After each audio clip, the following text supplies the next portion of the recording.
Bertemu kembali dengan Ngompol, dengan Om Begawan dalam Ngompol ngopini politik yang ya makin lama makin menarik lah, karena banyak intrik dan menggelitik itu. Iya, oke lah. Ada sesuatu yang akan saya sampaikan, Om Begawan sampaikan ini. Ya, akhirnya ini. Bambang Tri mencabut gugatan soal ijazah palsu Pak Presiden Jokowi. Akhirnya dicabut. Alasannya klien mereka ditahan polisi. Walah, ciloko nih. Lah, gimana itu? Gimana itu Pak Egy Sujana sama Pak Gozinuddin? Kalian itu pengacara kondang loh. Masa klien ditahan sudah kebingungan, sudah bingung gitu, lalu gak bisa melanjutkan persidangan. Wah, pengacara kondang gak boleh begitu, harusnya lanjut gitu loh. Bukannya dalam persidangan sebelumnya kalian sudah merasa di atas angin, wah pasti menang gitu loh, pasti terbukti itu loh. Karena pengacara yang kalian gugat, kelengkapan administrasinya kan harus dipenuhi dulu, ya toh, harus dipenuhi dulu. Itu perintah hakim di persidangan loh, bukan yang ngomongnya Pak Begawan itu loh. Nah, kan waktu itu bahkan minta buat Pak Jokowi selaku yang kalian gugat suruh hadir sendiri, suruh datang sendiri. Lah sekarang kok langsung balik arah gitu, gimana itu? Balik gitu loh. Gimana ceritanya Pak Egy? Gimana ceritanya Pak Gozinuddin? Jujur saja, kalau memang alat kelamin, alat bukti, alat bukti yang lemah gitu. Sekali lagi, alat bukti yang lemah, ya diakui saja ya. Tidak usah daki-daki gitu loh. Daki-daki bahasa Semarang ini daki-daki. Bahwa apa yang disangkakan itu benar. Nah, sekarang kan jadi repot. Daripada bohong, bohong itu dosa loh Pak. Itu kita ini umat beragama loh. Kalau berbohong itu dosa. Jadi rasa daki-daki loh. Apa adanya saja lah. Nah, kata Pak Gozin, menunggu proses persidangan pada kasus penistaan agama Bambang Tri maupun Sugi Nur. Kalau sudah selesai katanya loh. Lah iya, kalau selesai dan divonis bebas, kalau divonis bersalah gimana? Kalau bebas bisa lah, nek bersalah. Nah, nunggu penyelesaian hukuman dulu. Misalnya ditahan 5 tahun. Nah, gimana Pak? Apa ya sidang gugatan ijazah palsu dilanjutkan pada tahun 2028 begitu. Lah Pak Jokowi lah sudah tidak jadi presiden atau urusannya apa? Wis ora gayeng lho Pak. Ora gimana ya, ora gayeng gitu, ora heboh gitu loh. Nah, yang percaya pada Sugi Nur dan Bambang Tri kan masih ada, masih bisa menilai berita-beritanya itu loh. Kalau sampai selesai menjalani masa tahanan, orang sudah lupa kasusnya. Selali itu loh. Misalnya 5 tahun kan udah lupa itu. Satu pemilu ya. Malah saya ini malah buka karena keasikan kontennya. Bentar. Nanti analisanya kita kupas. Kita kupas lebih dalam. Saya sampai lupa ini apa yang akan kita omongkan lagi. Ya oke lah. Kita akan kupas saat ini dalam Ngompol ngopini politik sing wis kebablasan sithik mau.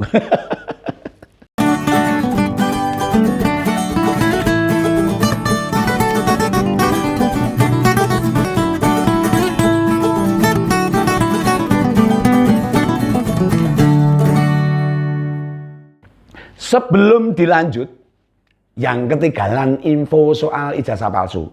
Karena sebenarnya sudah kemarin-kemarin tuh beritanya sudah agak nggak enak didengar gitu. Nah, bisa saksikan, jenengan bisa para pembaca, para penikmat konten Ngompol ini bisa saksikan di Ngompol episode 13, 14, 15 dan 22 ya. Nanti dibuka lagi di channel Ngompol itu. Itu topiknya tentang tudingan ijazah palsu semuanya itu dari mereka ke Pak Jokowi. Wah, banyak juga kupasan Ngompol soal ijazah palsu ini. Nah, masalahnya ini memang penting, masyarakat harus tahu. Dan konten ngompol membuka kebodohan orang-orang yang percaya akan ijazah palsunya Pak Jokowi.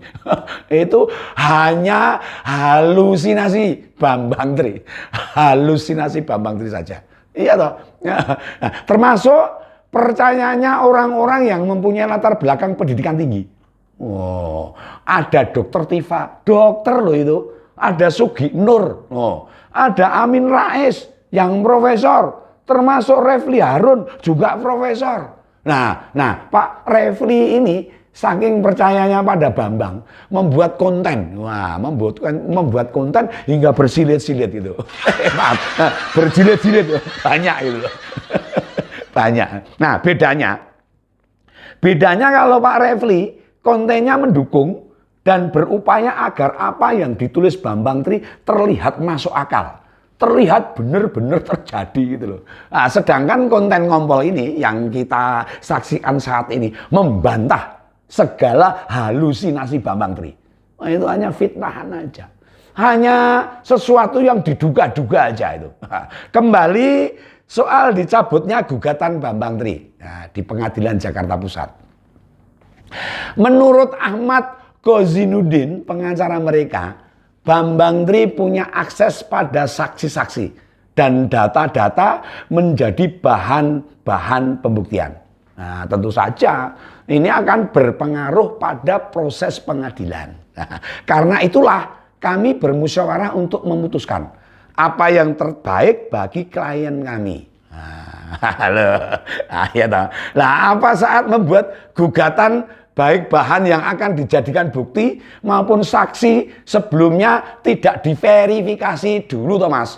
Kok langsung bablas saja. Pengacara kok begitu, belum diverifikasi, belum dicek data-datanya usah hantam saja. Akhirnya kan begini, bukankah semua harus dipegang, minimal salinan buktinya, lalu siapa saksinya, ditanya dulu siap gak bersaksi di pengadilan, mau enggak? Mau bersaksi enggak? Ada dokumen pendukungnya enggak? Lah gitu loh. Hantam kromo saja, pengacara kondang kok gitu. Kata Pak Kozin juga, saksi-saksi tersebut hanya percaya pada Bambang Tri. Kalau pengacara yang menghubungi akan menjadi problem. Ini saksi atau batu permata senilai 1 triliun ini. Nah, kalau hanya percaya ke Bambang Tri, repot betul ini. Repot ini. Misalnya diajak Bambang Tri datang ke sidang, lalu gak percaya pada hakim. Nah, dia diem aja nggak ngomong. Apa gak malah rusuh sidang itu? Malah jadi mumyak. Nah, kalau ke pengacara, Bambang Tri juga nggak percaya. Nah, jangan-jangan saksi juga nggak percaya pada Tuhan ini. Nanti yang dipercaya sopo itu loh. Nah, iso tambah merepotkan lagi lah itu. Nah, ini yang bikin ruwet. Yang kalian sendiri loh yang bikin ruwet itu. Kita semua bisa lihat proses pengadilan jelas-jelas terbuka. Terbuka. Semua masyarakat bisa menyaksikan. Namun justru dari penggugat yang malah menutup-nutupi. Jadi kasus ini model apa loh kok ngene iki. Mau gugat malah nutup-nutupi. Kondisi begitu masih beralasan belum ada jawaban dari tergugat. Belum ada jawaban dari tergugat dari Pak Jokowi. Dan pengacara penggugat mengklaim ya, kasus dianggap tidak ada atau case closed. Nah, dengan status kosong-kosong atau seri. Kalau saya malah mumet dewe kalau mendengar kayak gitu itu. Ini istilah opo gitu loh. Lah, kalau kasus dianggap tidak ada, lah kok statusnya kosong-kosong. Jadi lucu itu. Berarti tidak ada pertandingan dong kalau gitu. Bukan status kosong-kosong, Pak. Bukan gitu. Nah, kalau kasus dianggap tidak ada, tidak usah berdalis, belum ada jawab. Nah, lihat tuh, Rektor UGM itu, Dekan Fakultas Kehutanan, Kepala Sekolah SMA Negeri 6 atau SMPP waktu itu, kepala sekolah SMP 1 negeri Surakarta, SMP-nya Pak Jokowi. Mereka harus bongkar arsip, repot mereka. Termasuk menunjukkan skripsi asli Pak Jokowi loh. Iya, bahkan kabarnya skripsinya Pak Jokowi yang tadinya ada di perpustakaan, kini ditaruh di tempat yang aman. Nah, diamankan ini sebagai barang bukti yang asli bahwa Pak Jokowi itu benar-benar lulusan dari UGM. Yang ditaruh di perpustakaan cuma kopian skripsinya. Kopiannya ditaruh di perpustakaan. Nah, repot kabeh kayak gini toh, Pak. Semua jadi repot, Pak. Hanya karena tuduhan-tuduhan yang nggak benar. Belum lagi teman-temannya Pak Jokowi, teman SMP-nya, SMA, teman kuliahnya harus menemui wartawan, menjelaskan juga ke tetangga-tetangga, kerabat, teman, kerja, saudara. Mereka menceritakan berulang-ulang, bahkan benar Pak Jokowi itu teman mereka. Orang ngapusi, orang fitnah, orang huak gitu loh. Cek saja itu anaknya Mas Gibran mereka. Mereka berkali-kali, Mas Gibran itu berkali-kali menjawab wartawan. Nganti kesel, nganti bosen itu soal tuduhan itu. Bu Iriana juga bongkar file Mas Kaisang. Njuk ngirim ke foto wisuda SD-nya juga. Aduh, ayo dong Pak yang jantan. Hadapi apa yang sudah dimulai. Jangan lari, tinggal colong ganggang payu gitu. Jangan mundur. Jika memang tidak punya dokumen asli atau saksi yang bisa dihadirkan di persidangan, ya minta maaf. Jangan gitu caranya gitu loh. Akui saja kesalahan itu. Tidak berdalih bermacam-macam dalih. Alasan tok itu namanya. Nah, saya jadi ingat baca komentar Pak Treswadi Susilo ini, Pak Treswadi Susilo pada tayangan Ngompol 15. Dia menuliskan begini. Yang paling menyesatkan adalah ketika menggunakan frasa. Jika tidak percaya pada Bambang Tri, berarti tidak percaya pada Al-Quran. Nah, itu yang disampaikan Sugi Nur. Dan tentang Bambang Tri, seharusnya tidak satu pihak saja. Kan bisa minta konfirmasi kepada instansi-instansi yang menerbitkan ijazahnya Pak Jokowi. Dan lagi, kan saat kuliah di UGM, kuliah umum di UGM, Pak Jokowi saat menjadi presiden pertama sekaligus reuninan ada jejak digitalnya toh. Kan sebenarnya mudah. Nah, setuju dengan Pak Triswedi. Emang siapa itu Bambang Tri? Kok kalau tidak percaya dia berarti tidak percaya Al-Quran.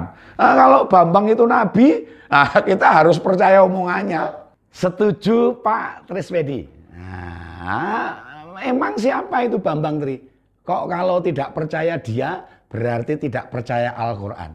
Nah, kalau Bambang Tri itu nabi, harus kita percaya omongannya. Wong dia bukan siapa-siapa kok. Bisa-bisanya Sugitnur bicara begitu. Namanya itu penyesatan. Makanya dia dikenai pasal penistaan agama. Ini jadi kasus itu. Nah, ngono wae ya. Semoga ini episode terakhir Ngompol yang membahas soal ijazah palsunya Pak Jokowi. Bukan berarti sudah tidak ada argumen lain loh. Saya masih punya beberapa argumen lain untuk membantah Bambang Tri. Tapi urusan kita kan bukan soal ijazah palsu saja.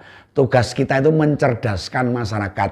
Bukan hanya soal isu-isu recehan, tapi juga topik lain yang penting bagi kesatuan dan persatuan bangsa Indonesia. Sebagai bangsa Indonesia, kita harus kuat untuk mempertahankan NKRI itu. Nah, itu dulu ya teman-teman. Nah, ini HP sudah bergetar terus ini. Nah, kita nanti akan bertemu lagi dalam topik-topik lain. Sampai ketemu di Ngompol Ngopini Politik yang menggelitik menarik berikutnya.